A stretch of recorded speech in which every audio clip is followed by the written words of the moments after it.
She's the Queen's only daughter. To many, the princess who symbolises the best of the royal family. I think a lot of people in this country think that Anne would actually make a great queen. She'd have made a formidable monarch, without a doubt, because it is duty before self, and Anne is the personification of that. But as she turns 70, how well do we really know Anne? Well, I'm not totally useless. I was quite well educated, one way or another. How has her relationship with her family defined her? Princess Anne was the son that Prince Philip never had. She is very much in his image. And what is she really like? She doesn't tolerate fools. She can be snappy. She can reduce grown men to tears. How does it feel having a Buckingham Palace as your private property? I don't know, because it isn't. She doesn't care about being popular. She doesn't care about rubbing people up the wrong way. How's the Duke of Edinburgh this morning? Oh, dear. Do you know where I am? Same place as you. We reveal the truth behind her most memorable moments. From the dramatic... Good evening. There's been an assassination attempt on Princess Anne and Captain Mark Phillips. It was an extraordinary incident, and she handled it in the most extraordinary way. To the controversial. Divorce? Very mirror. Never been mentioned. These were love letters. There was something going on between the two of them. No, I have no comment to make on the news at all. We follow the highs and lows of an extraordinary life. She might not be about hugs and cuddles and compassion, but she is about duty and responsibility and hard work. She's still making headlines after 7 decades in the spotlight. But is she the best queen we never had? The Princess Royal.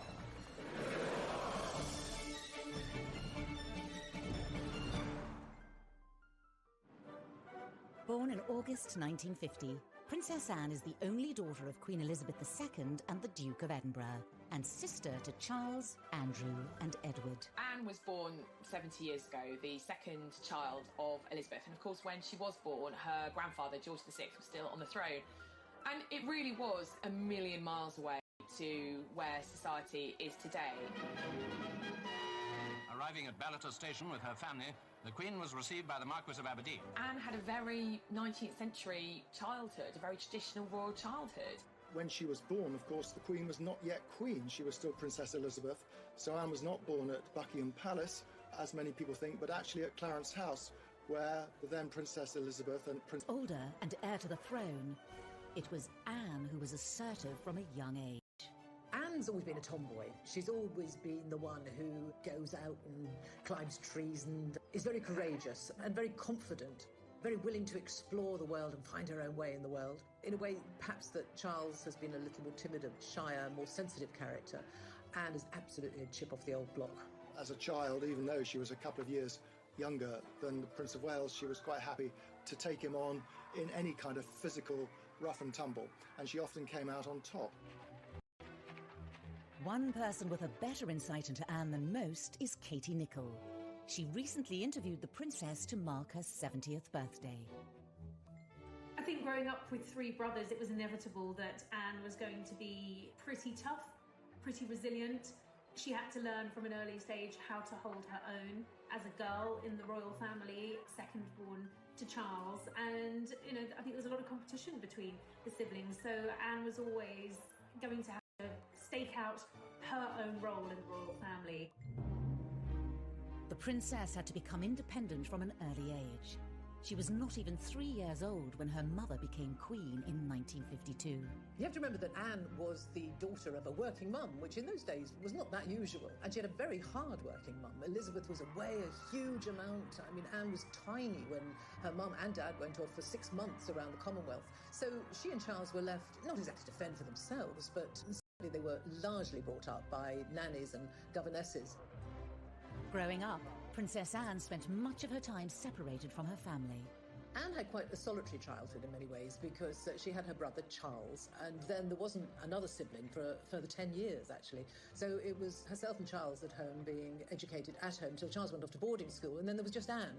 And she was left with her governess for, I think, the best part of 7 years. But it must have been a very strange existence. I think growing up as a young girl, Anne did have quite a different childhood to previous royal children. Initially, she was homeschooled, as all royal children were, but she was desperate to go to school. She wanted to get out, she wanted to discover life beyond the palace walls. You know, she had a brain, she wanted to go and learn. Up until this point, all British female royals had been homeschooled, but Anne broke the mould. She was the first princess to go off to ordinary school, if you like. Very posh school, very posh indeed. But she fitted in very well. I think she enjoyed life as a boarder at this school with other young girls to lark around with. Wasn't brilliantly academic, much more interested in sport, much more interested in horses, of course. She was an independent little girl from a very early age and, you know, to a degree, had to become quite a grown-up child quite quickly and that commitment to duty, you know, what she saw her mother do. She was the daughter of a working queen. I'm sure that has all contributed to the woman Anne grew up to be. But unlike her mother, the princess was never destined to be queen. In a way, it's quite sad because you have this amazing kind of role model in her mother who was a very strong woman, a very powerful woman, you know, back in the 50s and 60s, which was kind of post-war, when women's rights and equality was really, really starting to take off and be incredibly important. And her mother was a great role model. And in some ways, it's a shame that Anne wasn't born first. But even if she had have been first, the rules back then, the law of primogeniture back then meant that any boy, any son born to a monarch would always take precedence over his sister. Because of the rule of primogeniture at the time, Anne's brothers all overtook her in the order of succession. When she was born, she was third in line to the throne after her brother and her mother. Grandfather was then still the king.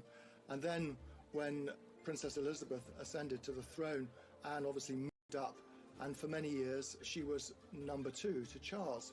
But obviously things changed when the Queen had that second burst of motherhood with the arrival of Prince Andrew in 1960, and then 4 years later Prince Edward in 64. Anne moved down below her brothers. That was the system then. A lot of people have never been very comfortable with it, but that's how it was. And I think Anne accepted it. Princess Anne discovered that there were advantages to not being the heir. She knew that she was never destined to be queen, and it meant that she was spared a lot of the upbringing that her brothers had to go through. She was allowed a little more freedom. She was able to do what she wanted to do, wear the kind of clothes she wanted to do, see who she wanted to see. It was a degree of freedom, encouraged, I have to say, in part by her parents. Throughout her life, the princess has continued to be pushed further away from the throne. So she's now 14th in line to the throne. She slipped down behind her brothers, Edward and Andrew, their children, and then, of course, the children of Princes William and Harry. So she is currently 14th in line to the throne and therefore very unlikely to ever become queen herself. I think playing second fiddle to Charles and then being leapfrogged in line to the throne by, of course, Andrew and then Edward, and subsequently pushed further down the line of succession, I think Anne very much wanted to create a role for herself within the royal family and to break free, particularly of Charles's shadow. She may have fallen down the line of succession, but many believe Anne is number 1 in her father's eyes. Well, it's long been rumoured that, you know, the Queen's favourite son was always Andrew, and being the only daughter, so very possibly there was some favouritism from Philip to his daughter, and I think she's always looked up to her father. We know that Charles found it difficult being the eldest son, found it difficult being Prince Philip's son, but there wasn't quite the same pressure on Anne. As she grew older, Anne's similarities to her father brought them ever closer. I've always thought that Princess Anne was the son that Prince Philip never had. She is very much in his image, and I think that is what he wanted Charles to be. And Charles was a very sensitive child who grew into a sensitive man who is emotional. Anne is none of those things. Anne is very straightforward, very blunt, calls a spade, but is also very funny. And her father is very funny. And I think they have absolutely the same sense of humour. Does the press really annoy you? Yes, I think yes, I think it does. I think it wouldn't really be doing its job if it wasn't. Both of them can be quite grumpy, both quite difficult. Both of them shoot from the hip, both of them say what they think, both of them are kind of keep calm, keep buggering on, and both of them have a really strong work ethic. Anne's early work ethic would stand her in good stead for her royal future, but would her strong character lose her favour? And how did she upset America as a teenager? She looked at the time as though she didn't want to be there, they said. She refused to answer anyone's questions, snappily saying, "I don't give interviews." She doesn't tolerate fools. She can be snappy. She can reduce grown men to tears.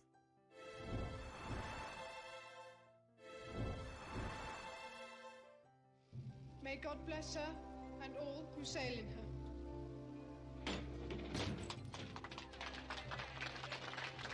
Princess Anne's incredible work ethic was evident from a young age. In 1968, aged just 18, she became a working royal. I think she's always had a sense of commitment from a very early stage in her life, and after school she decided that rather than go to university, she wanted to start working and becoming a full-time working royal, and that's exactly what she did. Anne didn't see the point of any further education. She'd had quite enough by the time she was 18, and said that she thought university was a very overrated pastime. She probably wouldn't have got in anyway because she didn't do brilliant in her exams. I decided, after my limited school career, not to go to university. Contrary to some reports, not because I couldn't go to university, but I didn't actually want to go to university. When the Queen and Philip went to Australia in 1970, Anne wasn't even 20, she was still only 19. She accompanied them, and it was the birth of what has become a real royal staple, the royal walkabout. There had never been a walkabout before, but such was the interest in the young teenage Princess Anne, and she was a very an attractive teenager. The crowds turned out in their thousands. The princess has devoted a large part of her life to official engagements and is often referred to as the hardest working royal. She always has been one of, if not the most hard-working member of the royal family. I mean, she will carry out 4 or 5 engagements in one day. She could be in Scotland in the morning, London in the evening, and she will be very well briefed on every engagement and extremely professional. She's admitted she's a workaholic. Anne is very no-nonsense, and she takes that approach to her work. She regularly tops the best-selling list in terms of the highest number of engagements. I think on an average year, she does anything from 350 to at most 500 engagements, both domestically in the UK and abroad. It's a huge workload. I remember Kevin MacLeod, who was the Canadian Secretary to the Queen, said of Anne in 2014, her credo, her belief is, keep me busy, I'm here to work, I'm here to do good things, I'm here to meet as many people as possible. Anne may work hard behind the scenes, but for many years this has been eclipsed in the media, all due to her troublesome relationship with the press.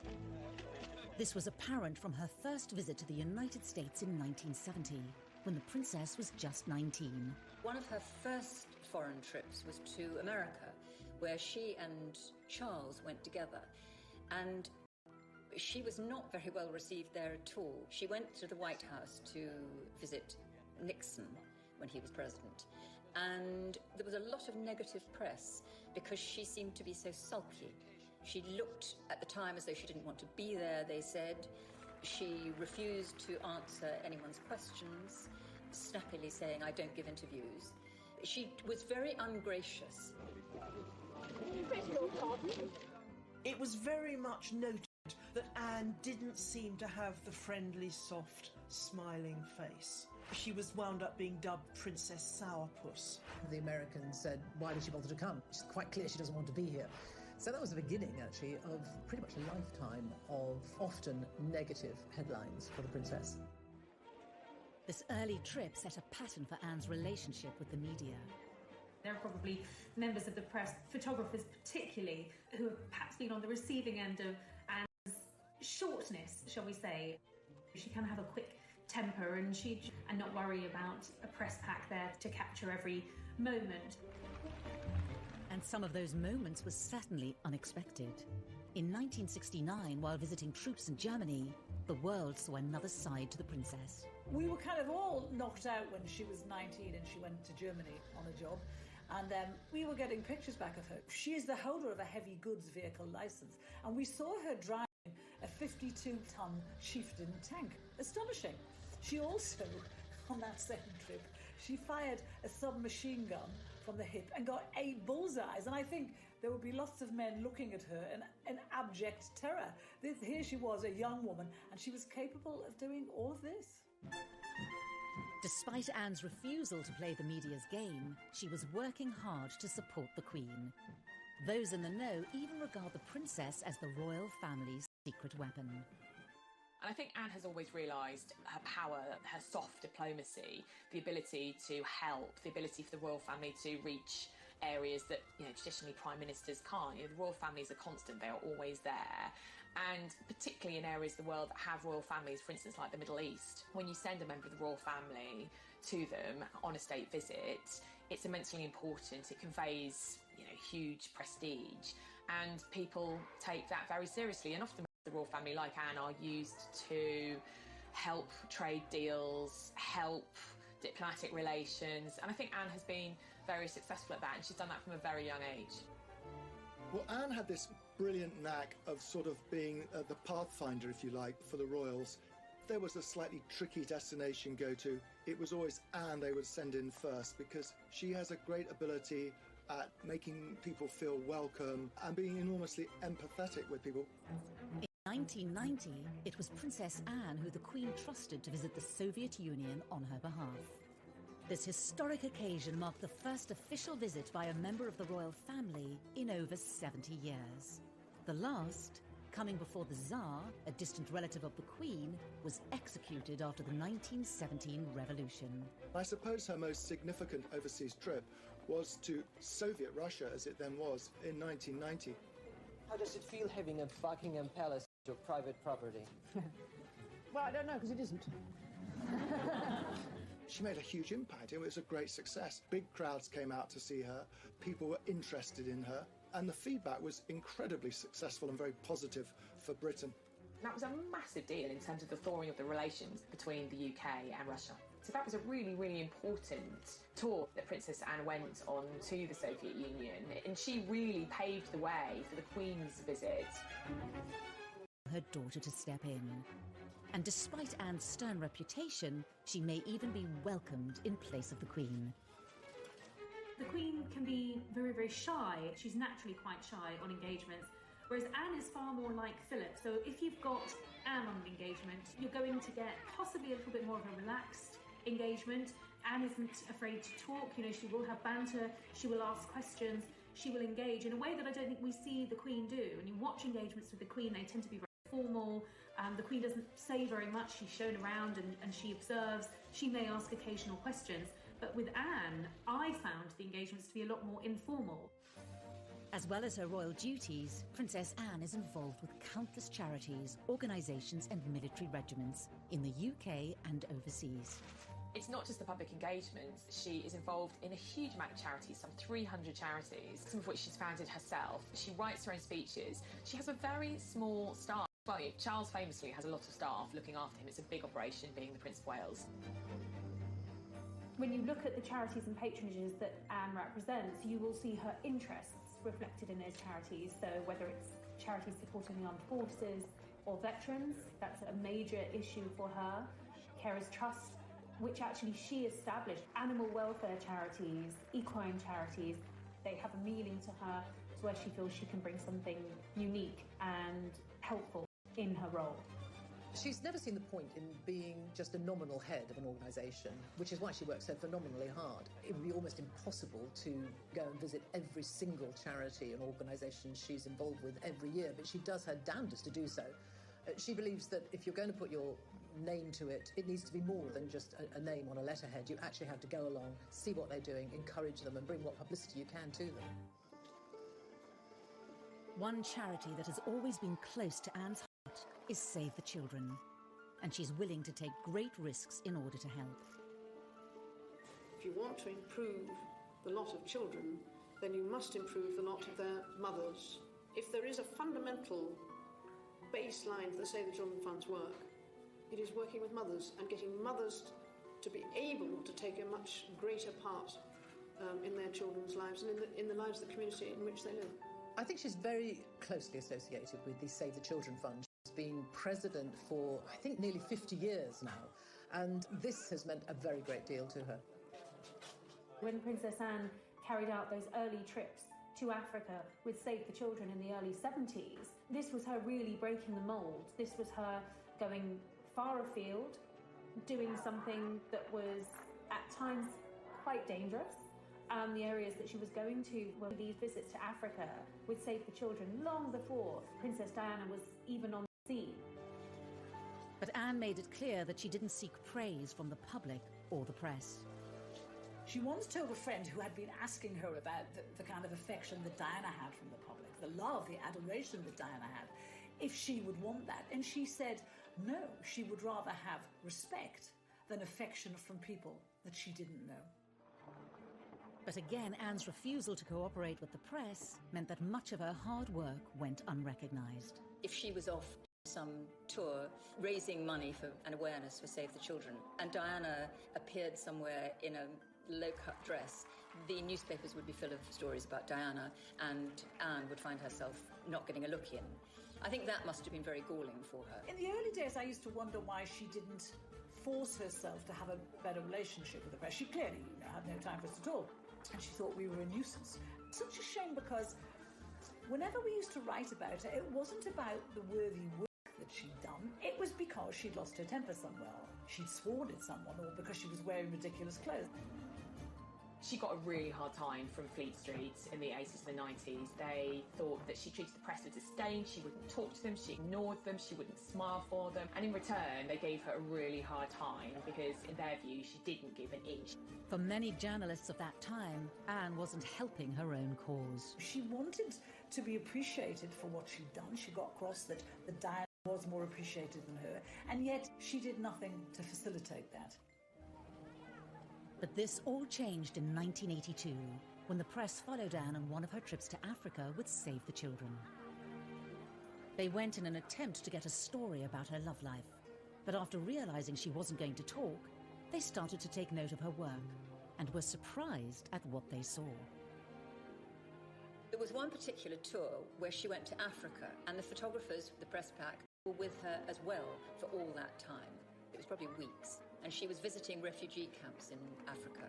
The press didn't really want to go along with her, but they did in 1982 go to Africa with her.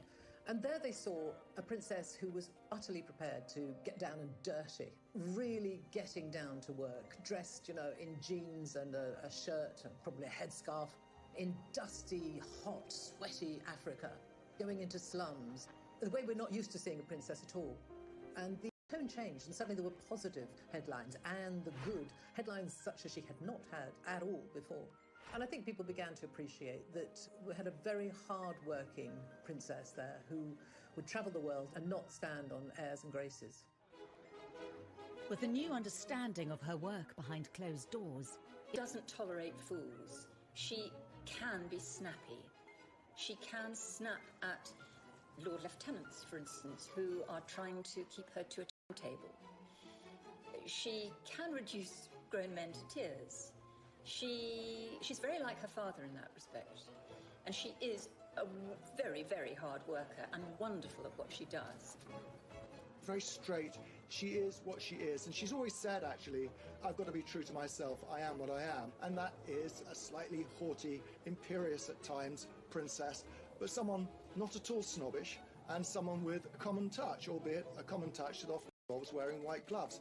But, you can't take it away from her. She is a hard-working royal. But it's not only Anne's Olympic work ethic that has astounded the public. She's had a whole other career with highs. We had a world-class sportswoman as a working royal, and that's quite unusual. And lows.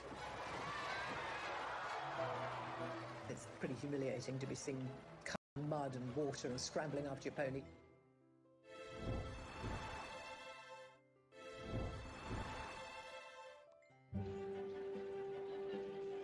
Anne might have been hard-working when it came to royal duties, but it wasn't the only thing she dedicated her energy to. She was a senior royal, but she was also having a second career, effectively running parallel at the same time. Breaking with tradition, she chose to also pursue a riding career alongside royal duties.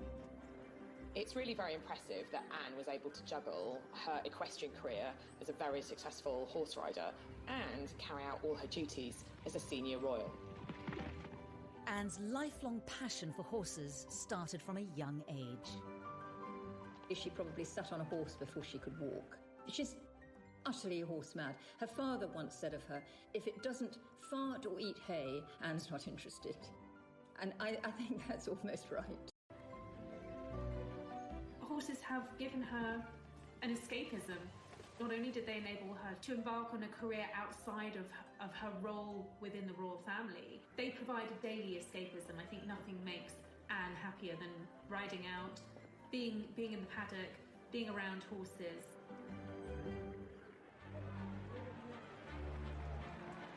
Horse eventing has long been considered a risky sport.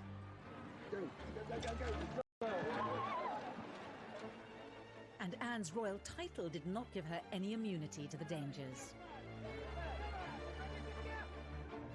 Anne narrowly escaped serious injury following a bad fall whilst competing in Dorset. Off the ground, and the horse came over on top and rolled on top. She was unconscious when I got there. It was later learnt that Princess Anne had cracked a vertebra.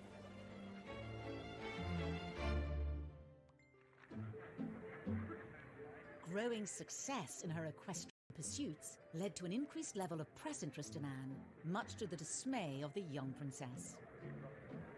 When they were photographing her when she was riding at events, when she was doing cross-country, and they would be tucked behind a fence, and they would like nothing more than to see her fall off her horse. It was generally thought that this year's cross-country course at Burghley would present no more than a reasonable test for horse and rider. Not so.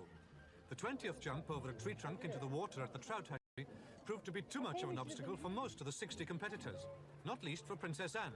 And that was where she originally, the phrase that she's been tagged with ever since, where she told photographers to naff off.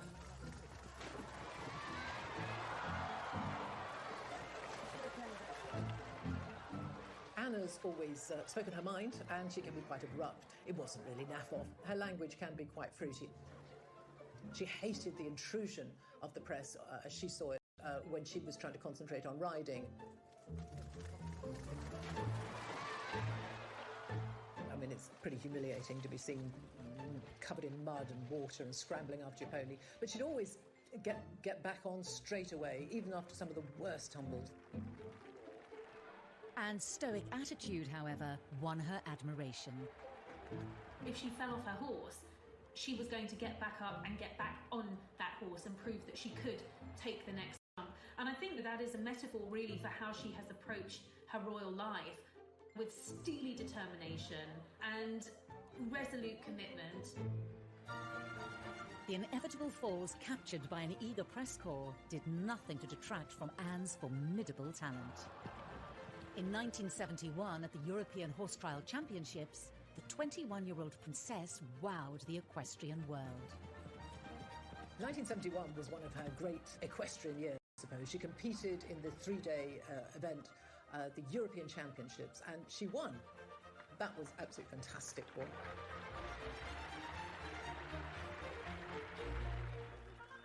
And sporting success allowed the public to see a different side of the princess. She was voted the BBC's Sports Personality of the Year, which is always one of the greatest accolades you can have as an athlete, as a sports person. So there, in front of hundreds of other top people in their sports, she was fated as the top woman. It was a way of actual Personality of the Year. Probably, in many ways, made Anne more relatable to the British public than she ever had been. Princess Anne's riding career reached its peak when in 1976, Anne was chosen to represent her country on the biggest sporting stage possible.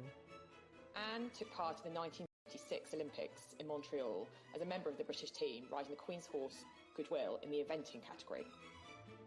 Competing in the Olympics, which I suppose was the biggest moment of her equestrian career, didn't go absolutely brilliantly, unfortunately. It was a team event and we didn't win, didn't even get a medal, but they were there and they did compete. This was the first time ever that a member of the royal family competed in the Olympic Games, and it was a huge achievement. She earned a great deal of praise and admiration, both in the world of sport, but generally, nationally. We had a world-class sportswoman as a working royal, and that's quite unusual. Anne's achievements earned her the presidency of the British Olympic Association and a lifelong involvement. I think one of Anne's greatest successes in terms of British sporting history was bringing the Olympic Games to London in 2012. The Princess Royal led the well-known delegation, carefully carrying the flame inside a miner's lamp. Sebastian Coe has said that we actually owe her a bigger debt than most of us realise for having secured the London Olympics in 2012.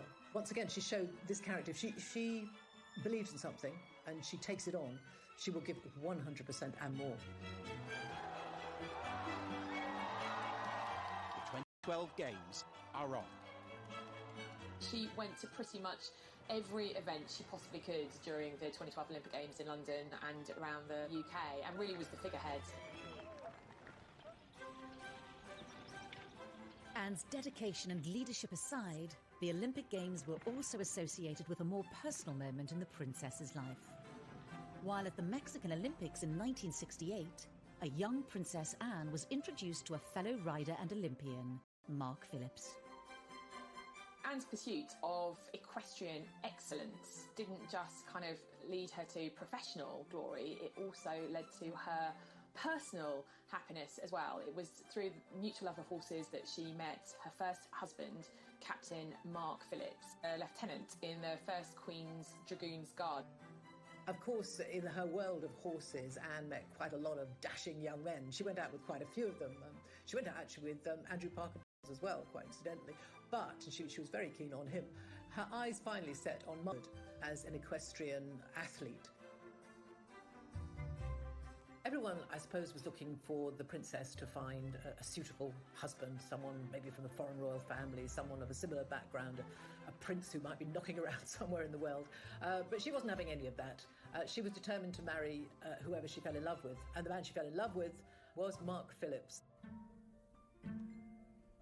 Determined that their courtship remained private, Anne was careful to keep her blossoming relationship from the press.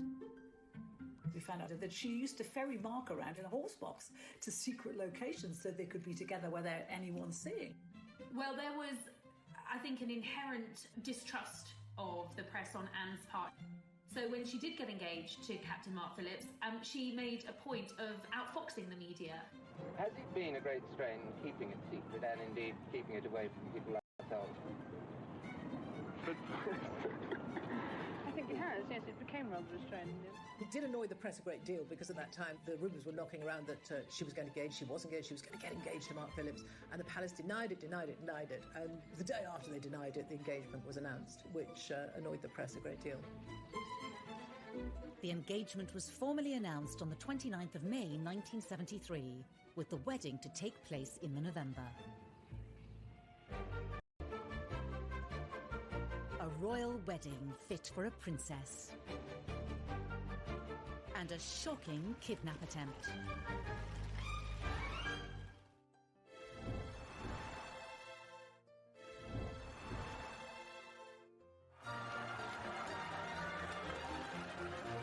In November 1973, Princess Anne married Mark Phillips with all the pomp and ceremony of a royal wedding. I think had she been able to have had things her way, it probably would have been a low-key wedding, but she was the first of the Queen's children to get married, the only daughter, so it was going to be a big deal. There we can see groom Captain Mark Phillips. Even though it was November, like her mother's wedding, almost 50,000 people lined the streets to watch her go to Westminster Abbey.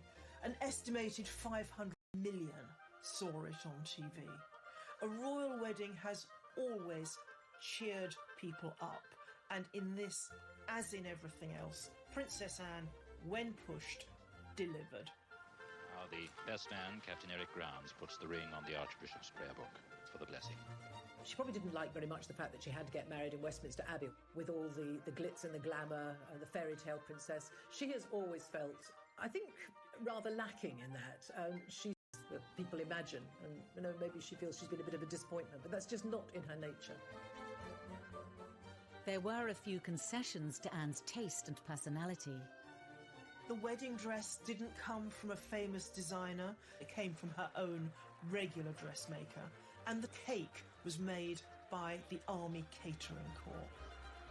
The moment we've all been waiting for, and how lovely she looks. Now, we expected something quite different, and we've certainly got it today. Look at that wonderful gown. The dress was very simple, very demure. The bouquet was very demure. It was all pretty low-key, and I think that was very much Anne's choice and very reflective of how she wanted things handled. She's not one who is comfortable in the spotlight, particularly when it's on her personal life. The bit I love about the wedding dress, it was this beautiful medieval-looking dress cut from one piece of fabric, apparently. But none of us could see it. But on the shoulders, apparently, there were little epaulettes, just sketched in pearls, a kind of gesture to a uniform. Even Princess Anne couldn't go down the aisle on her father's arm in uniform, but she got as close as she could. So, the bride and groom come out, and you can hear the welcome from the crowd. Tradition has it that the Queen often bestows new additions to the royal family with a title upon their marriage. It was in the Queen's gift to bestow an earldom on Captain Mark Phillips, who was a commoner. He refused that title, and very much with Anne's blessing. And I think from the outset they were determined to live as normal, private lives as possible.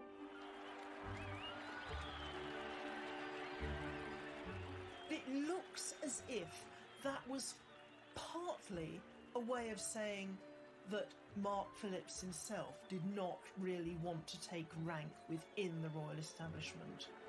She grew up with possibly what was the burden of having a title.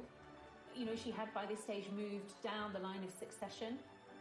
She would have known that any children that she and Mark Phillips had would, without a title, perhaps have a better opportunity at having normal lives, the chance to create independent lives of the royal family and to be their own people. The newlyweds were barely able to enjoy the first months of married life before their peace was shattered when Princess Anne and her new husband were the target of Princess Anne and Captain Phillips. Perhaps one of the most defining moments in Princess Anne's life was when somebody attempted to kidnap her. They escaped, but 4 people were hit, 1 seriously. Good evening. There's been an assassination attempt on Princess Anne and Captain Mark Phillips. Their car was forced to stop by a Ford Escort on the Mall. The driver of the Escort, Ian Ball, jumped out and began firing a pistol at Princess Anne and her police protection officer. He shot several people, including Anne's police protection officer, who immediately got out of the car to confront him, and he shot her chauffeur. Amateur boxer Ronnie Russell was passing as the incident was unfolding.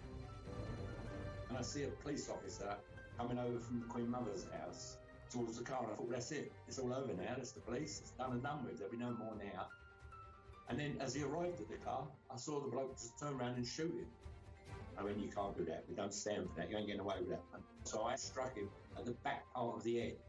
And he just turned and fired at me. That missed me, went through the windscreen of a taxi coming down the Mall. Ball's intention was to kidnap Princess Anne and ransom her for millions and millions of pounds. The danger Anne faced was grave as the gunman gained access to the princess. The window's all smashed in. There's a gun on the floor. He's got another gun in his hand. He's got Princess Anne by the arm, pointing the gun at her head. And he's saying, come on, Anne, you've got to come. You know you've got to come. When the kidnapper tried to make her get out of the car, she said, not bloody likely. This was no damsel in distress. She refused to get out of the car before ball and told him that she was absolutely not going to do what he said. She said it later, talking about this, that she was scrupulously polite, but she was not going to do what he said. Well, then they had a tug of war going on, and I could see that she was breaking the grip with him. I leant into the car. I said, "Come this way, Anne, you'll be safe." I got by the forearms, held him out the car in front of me, and I said, "Now we're going to walk away, and it's going to have to go through me to get you." At that point, he has run round behind me. Mark Phillips has seen that, dragged her back into the car. So when I've turned round, he's there now. He's like as far away from me as you are, and he's standing with a gun pointing at me. And I thought, well, it's your turn or my turn. And then I hit him very, very hard. Thankfully, the incident was brought under control by the arrival of the police on the scene. It was an extraordinary incident, and she handled it in the most extraordinary way. And the next day, she was back on duty, working as if nothing had happened. Just the same kind of attitude as if she'd just fallen off a horse, that he'd been terrified. That gives you some insight into the princess's pretty tough, steely and unflappable nature. And even when she's being threatened and at gunpoint, she doesn't actually lose her cool. It's another way in which she almost echoes her mother, because with her mother there had been that apparently shot fired at her at the Trooping the Colours ceremony, and the Queen just steadied her horse Burma and went on. And in much the same way, Princess Anne kept on trucking. Later on, her father, the Duke of Edinburgh, said that if the kidnapper had got away with Princess Anne, poor him, she'd have really made him sorry for it. And I think we all like that about Princess Anne. Following the foiled kidnap attempt, the royal couple went back to life as normal. Princess Anne and Captain Mark Phillips welcomed their first child, Peter, in 1977, followed by their daughter Zara in 1981. Both children were raised without royal titles and away from the royal spotlight. Zara has said on many occasions that not having a title gave her enormous freedom. That's what Anne wanted. She wanted her daughter to be a normal teenager and to get into the kind of scrapes that teenager did. And Zara absolutely has gone her own way. Peter and Zara are incredibly down to earth. You know, they don't even speak in the same way as many senior royals. You know, there's nothing pompous about them at all. I think they're great young people. Princess Anne's vision for her children was to pay off when in 2012 she awarded her own daughter a silver medal at the London Olympics. Princess Anne's insistence that her children be shielded from the demands of a royal title was a position not shared by all her siblings. Andrew rather pompously has insisted on full status for his girls, who are both princesses, and Edward's children too do have titles. So she's very different on that. Andrew has always felt that his girls should be senior members of the royal family, be treated as such, and have titles to go along with that. I think this shows a difference in attitude between the siblings. Anne is a no-nonsense, get-on-with-it sort of woman. She is royal, she has the titles, and she does the work. But she's not someone who takes herself too seriously. Andrew, her brother, I think, feels very entitled. He wants the adulation. And I don't think she does. Prescient decision. We know that Prince Charles wants the future ahead to be a slimmed-down royal family. Not too many extraneous members of the monarchy. But Princess Anne was there decades before him. Anne may have been notoriously private, but eventually details of her private life did spill out into the open. Rumours swirled of issues within Anne's marriage. Never been mentioned by anybody. And leaked letters suggested a third party's involvement. No, I have no comment to make on the news at all.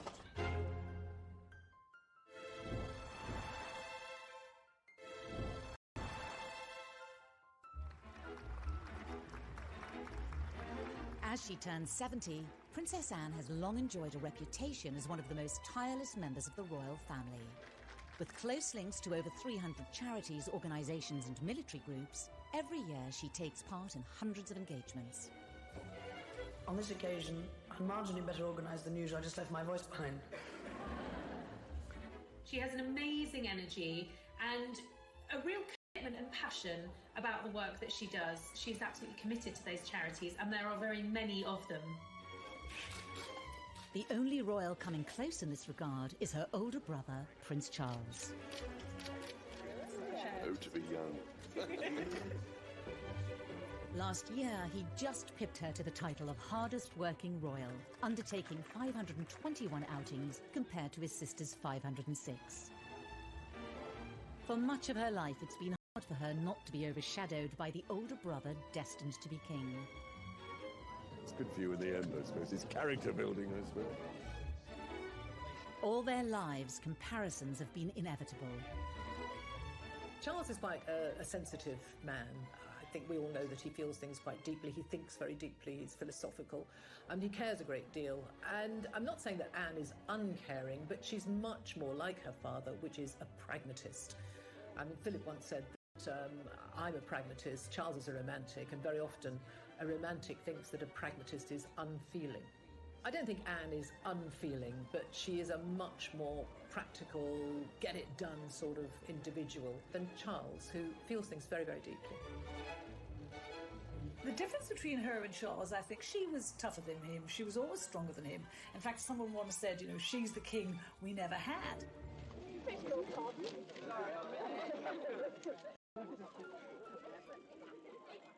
But Anne hasn't only found herself being compared to Charles. In the 1980s, when he married Diana, they'd been like never before. From where she sat, he was a woman who had worked incredibly hard all of her royal life. And she saw Diana and Fergie come into the scene, and they were splashed over the papers every day, not always for the hard work they'd done, often for their antics and their silliness and their messing about. And Anne was upset about that. She had started her charitable life with Save the Children. Diana worked for the Red Cross. You know, within a year of Diana working for the Red Cross, she was hailed a saint, a heroine. You know, people were thanking her and saying how wonderful she was. And Anne resented that. If you want to improve the lot of children, then you must improve the lot of their mothers. When Diana started her charity work, it was her hands-on approach that caught the eye and was in stark contrast to that of her sister-in-law. She might not be like Diana, she might not be about hugs and cuddles and compassion, but she is about duty and responsibility and hard work. And I think, as old-fashioned a concept as that might be, I think that's why we like her. It wasn't just in this area that the likes of Diana overshadowed Anne. Amidst all the royal scandals involving her siblings and their partners, Anne emerged untainted. And yet she's not without her own misdemeanors. She received her first speeding fine when she was 20, and she's gone on to get several more. She was even banned from driving for a month in 1990. It's also often forgotten that Anne remains the only senior royal to have a criminal record. In 2002, she pleaded guilty to charges that her dog Dorothy, an English Bull Terrier, bit children in a park. Convicted under the Dangerous Dogs Act, she was fined £500.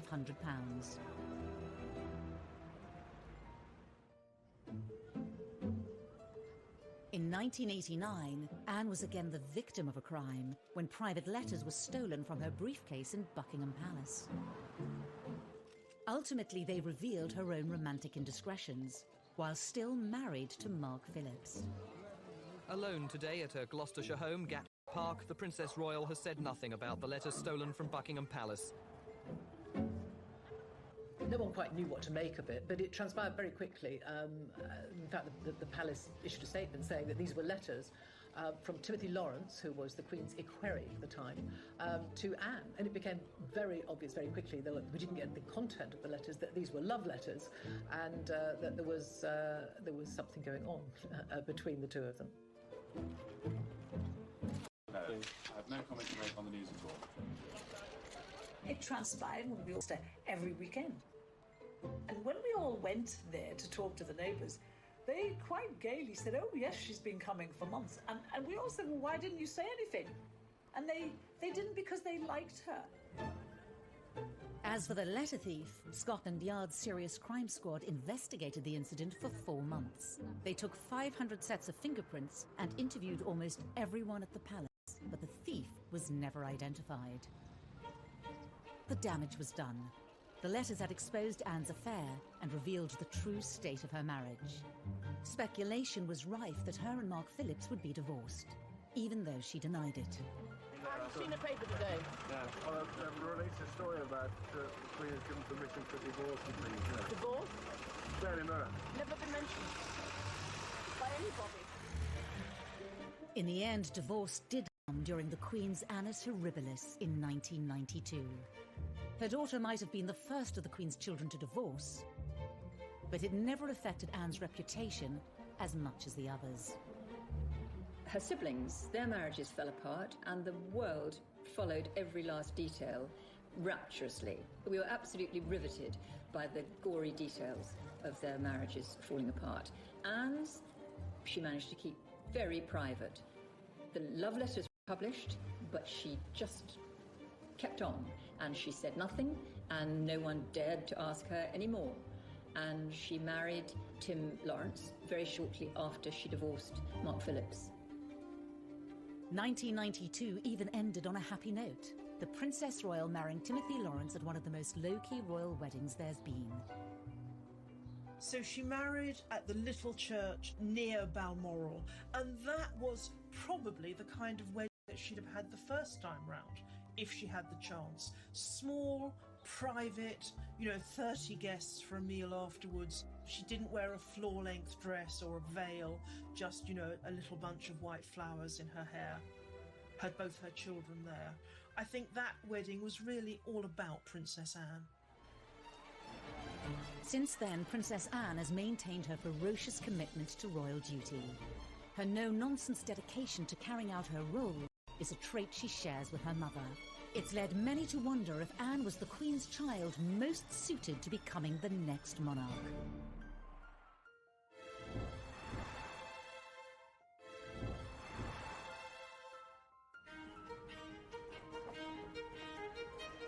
At 70, Princess Anne is as energetic in her commitment to the royal family as ever.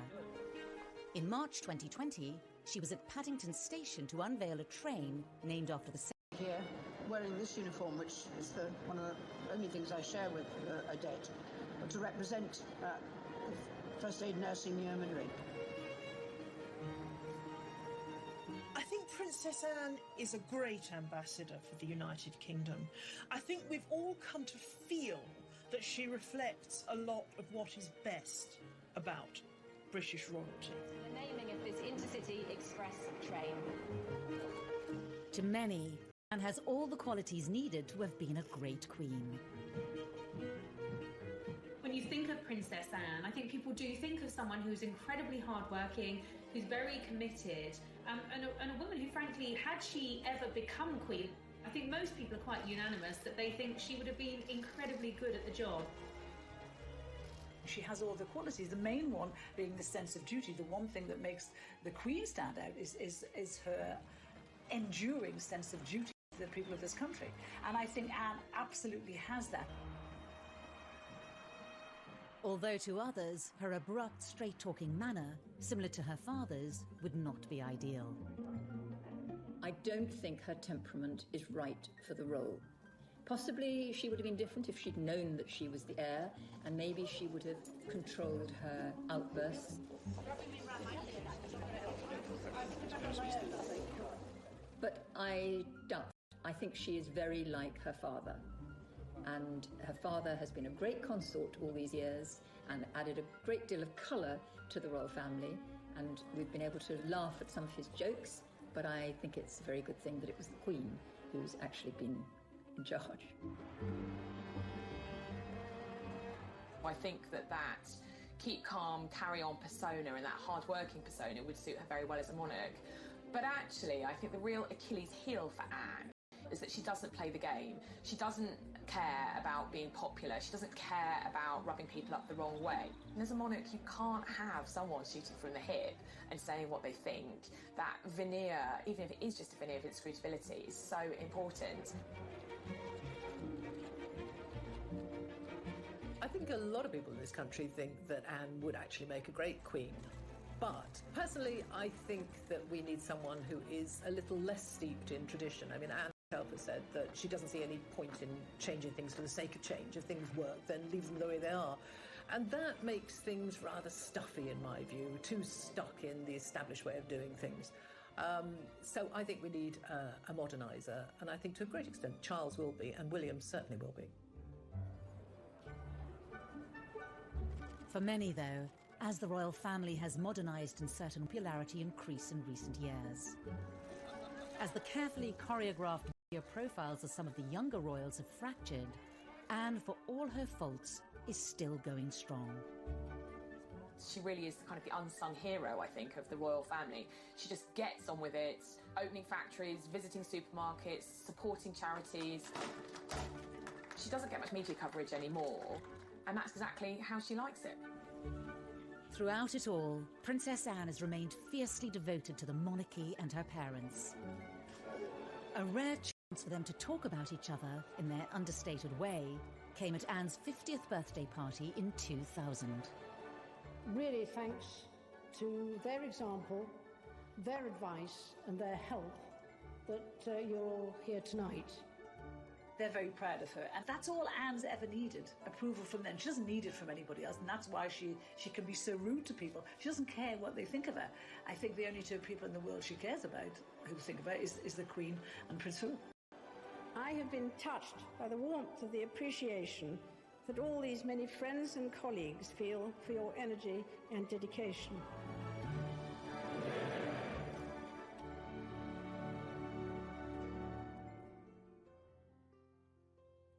In the last year, a rise in popularity for Anne has certainly been helped by a standout portrayal in the TV series The Crown as the family's most unpretentious royal. I rather wish you would like that with me. It would suggest I have significance. Trust me, you wouldn't like it in reality. I would. I'd bully her right back. Fancy swapping then? Fancy being the heir? Not if it means going to Wales.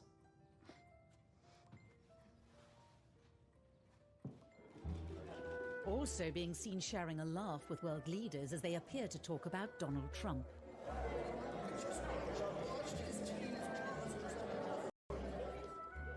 And shrugging at her mother like all children might do, whatever their age. I think actually as she's got older, those kinds of moments now, those bits of her personality make her more popular with the general public. And I think her being not first in line to the throne has enabled her to be more herself, be more true to herself, and to carve out a really kind of different role for herself. A striking image of the princess in her youth featured on the cover of May's edition of Vanity Fair. And in a revealing interview to mark her 70th birthday, she said it's about serving, and credited her parents for influencing her work ethic. She also warned the younger members of the family against reinventing the wheel when it comes to don't forget the basics. Something she says she intends to do for many more years to come. I think she probably won't ever slow down. I think she's like the Queen in that respect, that, you know, she will just keep ploughing on as long as she's able. She's a great grandma, she loves her grandchildren, but she also loves her work. It is really what she's been born to do, I think she feels, so she'll carry on. She gets a lot out of it, as well as putting a great deal into it. So it is my very great pleasure that I present on behalf of Her Majesty the letters patent to the town of Wootton Bassett.